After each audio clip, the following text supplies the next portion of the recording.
உன் மனசுல என்ன நினைச்சுக்கிட்டு இருக்க? நீ இப்படி ஒரு காரியத்தை பண்றதுக்கு முன்னாடி நம்ம வீட்டுல இருக்கிற மத்தவங்கள பத்தி யோசிச்சியா? உன்னை இத்தனை வருஷம் சொந்த பொண்ணு மாதிரி பாத்துக்கிட்டு இருக்கிற உன் அண்ணனை பத்தி நினைச்சு பாத்தியா? நீ இப்படி பண்ணிட்டு போனா யாருக்கு என்ன பிரயோஜனம்? அத பத்தியெல்லாம் அவளுக்கு கவலை இல்ல பாட்டி. அப்பா அம்மா போனதுக்கு அப்புறம் நான் அவளை தங்கச்சியாவே பார்க்கல, மகளா நினைச்சுதான் வளர்த்துக்கிட்டு இருக்கேன். என்னை பத்தி ஒரு நிமிஷம் கூட யோசிக்காம இப்படி ஒரு விஷயத்த பண்ணி வச்சிருக்கா. சாரி பாட்டி, சாரிண்ணா. நீங்க கோவப்படுறதுல இருக்கிற நியாயம் எனக்கு புரியுது. ஆனா என்ன வேற என்ன பண்ண சொல்றீங்க? ஆதிதான் என் உயிர்னு இத்தனை வருஷம் அவருக்காகவே நான் வாழ்ந்துகிட்டு இருக்கேன். ஆனா அவர் என்னை பத்தி கொஞ்சம் கூட யோசிக்காம எனக்கு பிடிக்காத விஷயம் எல்லாத்தையுமே அவர் பண்ணிக்கிட்டு இருக்கிறப்போ நான் அவருக்கு முக்கியம் இல்லைன்னு தானே அர்த்தம். அதெல்லாம் தெரிஞ்சதுக்கு அப்புறம் நான் உயிரோட இருக்கிறதுல எனக்கு இஷ்டமே இல்லை. அதனாலதான் செத்து போயிடலான்னு இப்படி பண்ண. அரஞ்சனா பாத்துக்க, என்ன பேச்சு பேசிக்கிட்டு இருக்க? நீ செத்து போயிட்டா என்ன நடக்க போகுது? உனக்கு தெரிஞ்சவங்க உன்னை சுத்தி இருக்கிறவங்க எல்லாம் 4 நாளைக்கு அழுதுட்டு அடுத்தடுத்து அவங்க வேலைய பார்க்க போயிடுவாங்க. என் பேத்தி போயிட்டான்னு நானும், தங்கச்சி போயிட்டாளேன்னு இவனும் சாகுற வரைக்கும் உன்னை நினைச்சு நினைச்சு அழுதுகிட்டு இருப்போம். எங்களை பத்தி யோசிக்காம இடையில வந்தவங்களுக்காக நீ இப்படி உயிரையே விட துணிஞ்சிருக்கிறியே, இதெல்லாம் உனக்கு நல்லாவா இருக்கு? நல்லா உரைக்கட்டும், கேளுங்க பாட்டி. இவளுக்கு நாமலா இருக்கிறது கண்ணுக்கு தெரியல.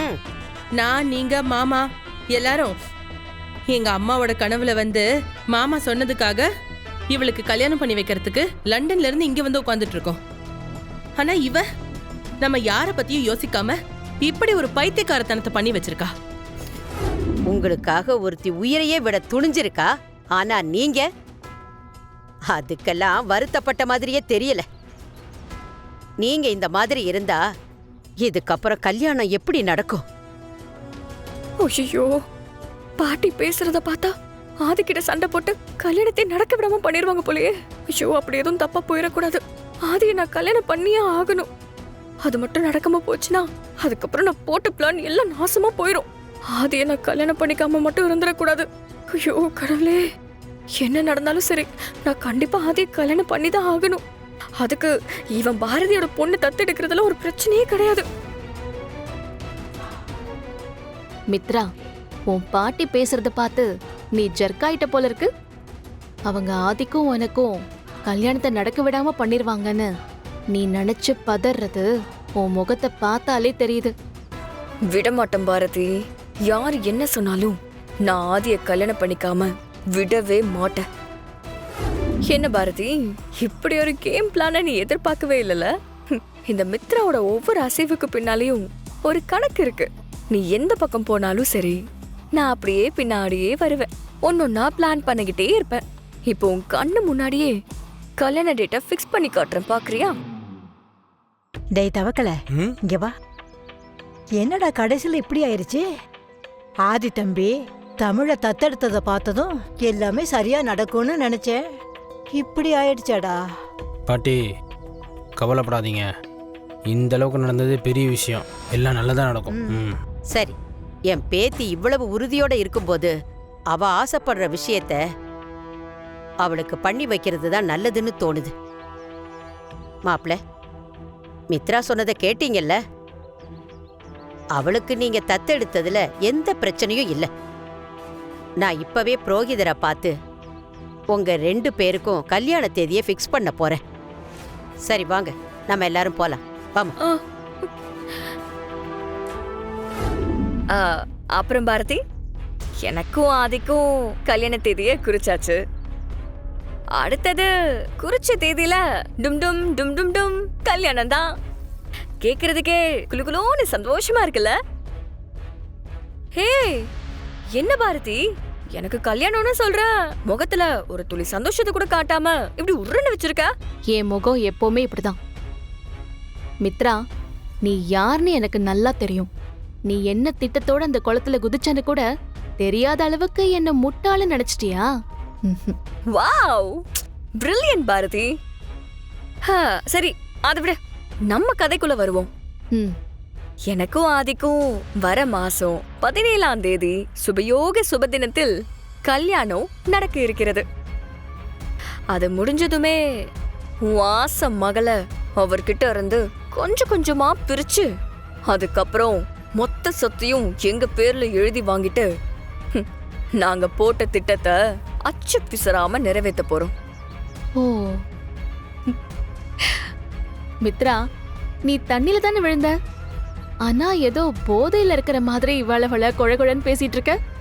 உனக்கு போதை தலைக்கேறி போச்சுன்னு நினைக்கிறேன். பார்த்து மயக்கம் போட்டு விழுந்துராத. ஏய் பாரதி, சத்தம் போடாத மித்ரா. நீ இப்போ ஒரு கனவு கண்டுட்டு இருக்கியே, அதுல வர எந்த ஒரு விஷயமும் நிஜத்துல நடக்க போறதில்ல. உனக்கு ஒரு விஷயம் சொல்லட்டுமா? நானும் ஆதியும் கல்யாணம் பண்ணிக்கிட்டு ஒன்னா வாழ்ந்தப்ப கூட அவர் தமிழை தத்தெடுக்கிறத பத்தி யோசிச்சதே இல்ல. ஆனா அவரு எங்களை யாருனே தெரியாத இந்த மாதிரி சூழ்நிலையில தமிழை தத்தெடுத்திருக்காரு. சோ இதெல்லாம் மனுஷங்க நாம முடிவு பண்ணி நடக்கறதில்ல. இது இப்படிதான் நடக்கணும்னு அந்த ஆண்டவன் எல்லாரோட கணக்கையும் ஏற்கனவே தெளிவா எழுதி வச்சிட்டான். அந்த நம்பிக்கை எனக்கு இருக்கு. உங்க மொத்த பேரோட ஆட்டமும் கூடிய சீக்கிரத்துல மொத்தமா முடிய போகுது. ஆதிக்கு நடந்த விஷயம் எதுவுமே ஞாபகம் இல்ல. ஆனா அவருக்கு தமிழ் மேல இருக்கிற பாசம், அன்பு இதெல்லாம் தத்தெடுக்கிற அளவுக்கு போக வச்சிருக்கு. இந்த வீட்ல இருக்கிற யாருக்கும் விருப்பமே இல்லாத ஒரு விஷயத்த தமிழுக்காக மட்டும் அவர் செஞ்சிருக்காரு. இவருக்கு மித்ரா யாரு, எப்படிப்பட்டவன்னு கண்டிப்பா தெரிய வைக்கணும். பவானி மித்ரா கிட்ட இருந்து அவரை எப்படியாவது காப்பாத்தியே ஆகணும். தமிழ், அப்பா நான் ஊட்டி விடுறேன், சாப்பிடுறியா? பாட்டி, ஆ? நேரமாச்சு, நீங்க போய் படுத்து தூங்க. நான் தமிழை சாப்பிட வச்சு ரூம்ல வந்து படுக்க வச்சிடுறேன். ஆ, சரி தம்பி. சார், அங்க எங்க போறீங்க? டைனிங் டேபிள் எங்க இருக்கு? சூப்பர் பாரதி, டைனிங் டேபிள் எங்க இருக்குன்னு இவ்வளோ நாளைக்கு அப்புறம் எனக்கு சொல்றீங்க பாத்தீங்களா? அதெல்லாம் எனக்கு தெரியும். இன்னைக்கு தமிழ் என் கூட என் ரூம்ல தான் சாப்பிட போறா. நீங்க சாப்பாடு அங்க எடுத்துட்டு வாங்க. ம். போலாமா? வா.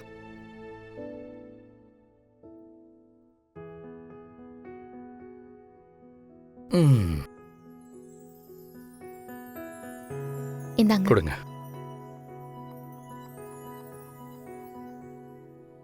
சாப்பிடலாமா?